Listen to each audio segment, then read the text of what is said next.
ഓം ശാന്തി. ഞാൻ നിരാകാർ ജ്യോതിബിന്ദു സ്വരൂപ ആത്മാവാകുന്നു. എൻ്റെ വീടായ പരമധാമത്തിൽ നിന്നും ഞാൻ ഈ സൃഷ്ടിയിൽ അവതരിച്ചിരിക്കുകയാണ്.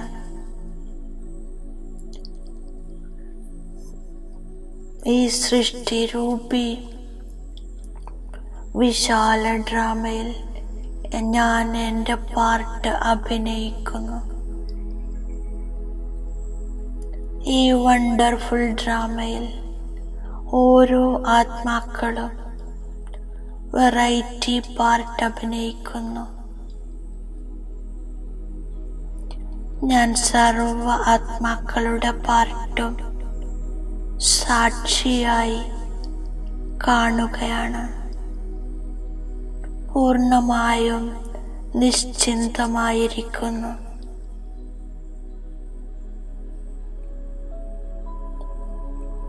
എൻ്റെ വീടായ പരമധാമത്തിൽ എൻ്റെ പാരലൗകിക പിതാവിൻ്റെ അരികിലേക്ക് ഞാൻ തിരിച്ചു പോകുകയാണ്.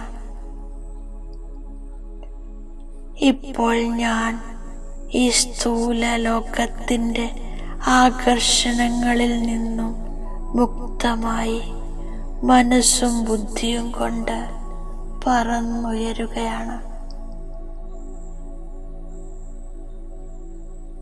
മേലെ ഈ സാകാര ലോകത്തിൽ നിന്നും വളരെ ദൂരെ സൂര്യനെയും ചന്ദ്രനെയും താരാഗണങ്ങളെയും മറികടന്ന് പരമധാമത്തിൽ ഞാൻ എത്തിച്ചേരുന്നു. എൻ്റെ പാരലൗകിക പിതാവിൻ്റെ അടുത്ത്, ശിവബാബയുടെ അടുത്ത് ഞാൻ എത്തിയിരിക്കുന്നു. ഇപ്പോൾ കേവലം ഞാനും ബാബയും മാത്രം. നിരന്തരം അതിതേജസ്വി ജ്യോതിബിന്ദു സ്വരൂപ ശിവബാബയെ ഞാൻ കണ്ടുകൊണ്ടിരിക്കുന്നു. ബാബ എവർ പ്യുവർ പതിത പാവനൻ, ദിവ്യ ഗുണങ്ങളുടെ സാഗരൻ, സർവശക്തിവാനുമാണ്.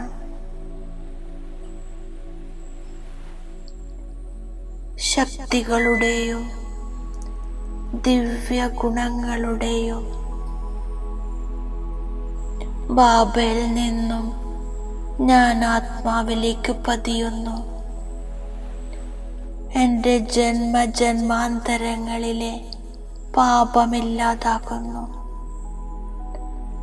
വികാരങ്ങൾ നശിക്കുന്നു. എന്നിൽ ദൈവിക ഗുണങ്ങൾ ധാരണയാകുന്നു. ഞാൻ സർവഗുണസമ്പന്ന, സമ്പൂർണ്ണ നിർവികാരി, സമ്പൂർണ്ണ പവിത്ര ആത്മാവാകുന്നു. സുപ്രീം സദ്ഗുരു ബാബ എന്നെ പാവനമാക്കി നിർവികാരി ലോകത്തേക്ക് കൊണ്ടുപോകാൻ വന്നിരിക്കുകയാണ്. ബാബ എനിക്കു വേണ്ടി കൈക്കുടന്നയിൽ സ്വർഗം കൊണ്ടുവന്നിരിക്കുന്നു. ഞാൻ സർവശ്രേഷ്ഠ ദേവതയാകുന്നു. സ്വർഗത്തിൻ്റെ അധികാരിയാകുന്നു. അവിടെ ഒരു ധർമ്മം, ഒരു ഭാഷ, ഒരു രാജ്യമായിരുന്നു. അളവറ്റ ധനവും സമ്പത്തുമുണ്ടായിരുന്നു. സമ്പൂർണ്ണ നിരോഗി കഞ്ചനകായ ഉണ്ടായിരുന്നു. 21 ജന്മത്തേക്ക് സമ്പൂർണ്ണ സുഖശാന്തി ഉണ്ടാക്കുന്ന സതോപ്രധാന ലോകമായിരുന്നു. പ്രകൃതിയും സുഖദായിയാകുന്നു.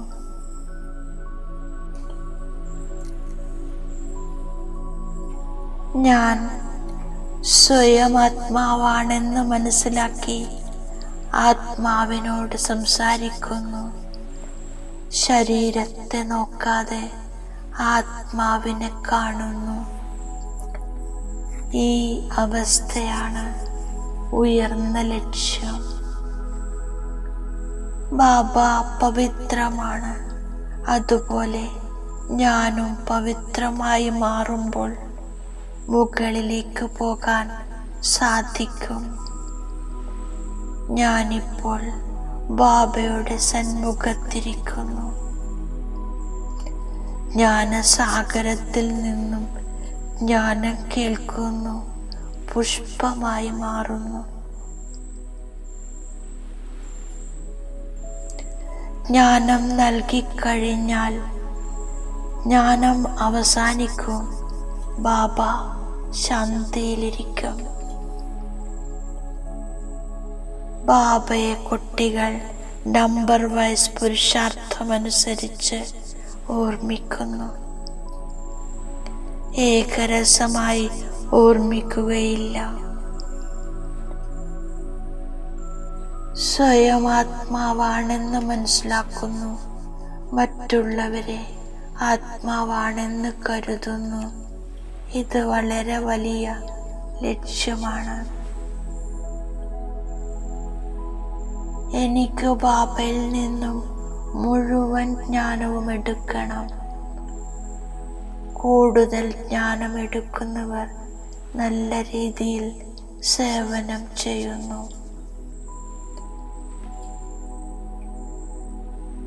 ബാബ ജ്ഞാനസാഗരനാണ്. എന്നെ സന്മുഖത്ത് വന്നിരുന്ന് പഠിപ്പിക്കുന്നു. സ്വയം ആത്മാവാണെന്ന് മനസ്സിലാക്കി ഞാൻ ബാബയെ ഓർമ്മിക്കുന്നു. ജ്ഞാനത്തെയും ധാരണ ചെയ്യുന്നു.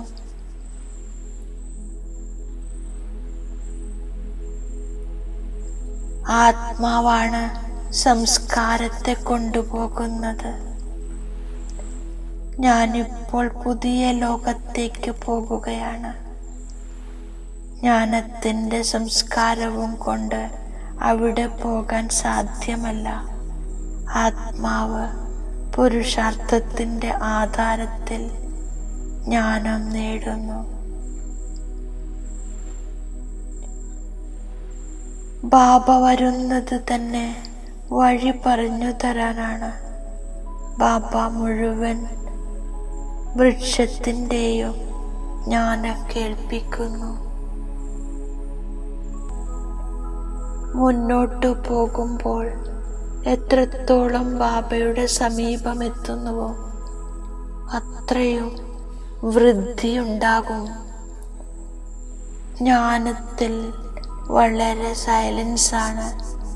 ഇതിനെ ഈശ്വരന്റെ വരദാനം എന്ന് പറയുന്നു. വിശ്വത്തിൽ ശാന്തി ഉണ്ടായിരുന്നത് പുതിയ ലോകത്തിലാണ്.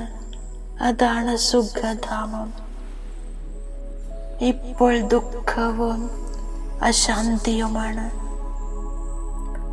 ശാന്തി സുഖധാമത്തിലും ശാന്തിധാമത്തിലും മാത്രമാണ് ഉണ്ടാകുന്നത്. സത്യയുഗത്തിൽ എല്ലാവരും പവിത്രമായി തീരുന്നു. അത് നിർവികാരി ലോകമായിരിക്കും. അതിനാൽ ആദ്യം നിർവികാരികത ആവശ്യമാണ്. അതിനാൽ ബാബ പറയുന്നു, കാമത്തിനു മേലെ വിജയം നേടൂ എന്ന്. മനുഷ്യർ 84 ജന്മമെടുക്കുന്നു. ബാബ മനുഷ്യരെ ദേവതയാക്കി മാറ്റുന്നു. ഗുഹ്യമായ കാര്യങ്ങൾ കേൾപ്പിക്കുന്നു.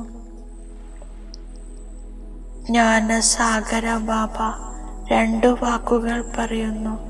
അല്ലാഹുവിനെയും സമ്പത്തിനെയും ഓർമ്മിക്കൂ. ജ്ഞാനം ധാരണ ചെയ്യാൻ സാധിക്കാത്തവർക്ക് ഉയർന്ന പദവി നേടാനും സാധിക്കില്ല. പാസ് വിത്ത് ഓണറാകാനും സാധ്യമല്ല. കർമാതീത അവസ്ഥയെ നേടാൻ സാധിക്കില്ല. ഓർമ്മയുടെ പരിശ്രമം ചെയ്യണം. ധാരണ ചെയ്യുന്നതിലും പരിശ്രമിക്കണം. ഇപ്പോൾ ശവപ്പറമ്പായ ഈ ലോകം ഇനി സ്വർഗമായി മാറണം. ഞാൻ ജ്ഞാനചിതയിലിരുന്ന് പൂജാരിയിൽ നിന്നും പൂജ്യനാകാനുള്ള പുരുഷാർത്ഥം ചെയ്യുന്നു. ഫുൾ പാസായി കർമാതീത അവസ്ഥയെ പ്രാപ്തമാക്കണം. ഇത് മനുഷ്യരെ പരിവർത്തനപ്പെടുത്താനുള്ള മിഷനാണ്. ഇവിടെ അളവില്ലാത്ത ദുഃഖമാണ്. സർവരുടെയും ദുഃഖത്തെ നേരെയാക്കുന്ന ഒരേ ഒരു ബാബയാണ്. ബാബ ജ്ഞാനം നൽകുന്നു, പിന്നീട് അപ്രത്യക്ഷമാകുന്നു. ഈ ഒരേ ഒരു പഠിപ്പ് ഒരേ ഒരു ബാബയിൽ നിന്നും ഒരേ ഒരു തവണ മാത്രമാണ് ലഭിക്കുന്നത്. അന്തിമത്തിൽ സാക്ഷാത്കാരമുണ്ടാകും. പിന്നീട് ഒന്നും സമ്പാദിക്കാൻ സാധ്യമല്ല. ആ സമയവും വരും. മന്മനാഭവ. ഓർമ്മിക്കുന്നതിനുള്ള പരിശ്രമവും ജ്ഞാനത്തിൻ്റെ ധാരണയും ചെയ്ത് കർമാതീത അവസ്ഥ പ്രാപ്തമാക്കാനുള്ള പുരുഷാർത്ഥം ചെയ്യുന്നു. ജ്ഞാനസാഗരത്തിലെ സമ്പൂർണ്ണ ജ്ഞാനത്തെ സ്വയം തന്നിൽ ധാരണ ചെയ്യുന്നു.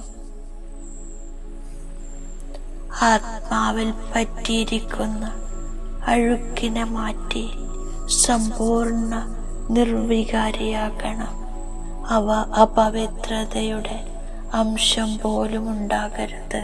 ഞാൻ ബാബ നൽകിയ വരദാനത്തിൻ്റെ സ്വരൂപമാകുന്നു. സമയത്തിൻ്റെയും സങ്കല്പത്തിൻ്റെയും ഖജനാവിൽ ശ്രദ്ധ നൽകിക്കൊണ്ട് സമ്പാദ്യത്തെ ശേഖരണം വർദ്ധിപ്പിക്കുന്ന കോടി മടങ്ങ് പതിയായി ഭവിക്കൂ.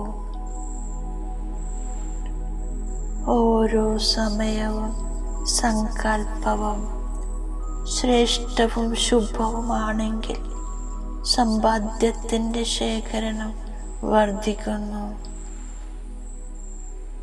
എന്തു തന്നെ ത്യാഗം ചെയ്യേണ്ടി വന്നാലും തപസ് ചെയ്യേണ്ടതായി വന്നാലും വിനയത്തോടെ നിൽക്കേണ്ടി വന്നാലും ഈ 2 ഖജാനകളിൽ ശ്രദ്ധ നൽകുകയാണെങ്കിൽ കോടി മടങ്ങ് പതിയായി മാറാം. മനോബലത്തിലൂടെ സേവനം ചെയ്യുകയാണെങ്കിൽ അതിൻ്റെ പ്രാപ്തി പല മടങ്ങ് കൂടുതൽ ലഭിക്കുന്നു. ഓം ശാന്തി.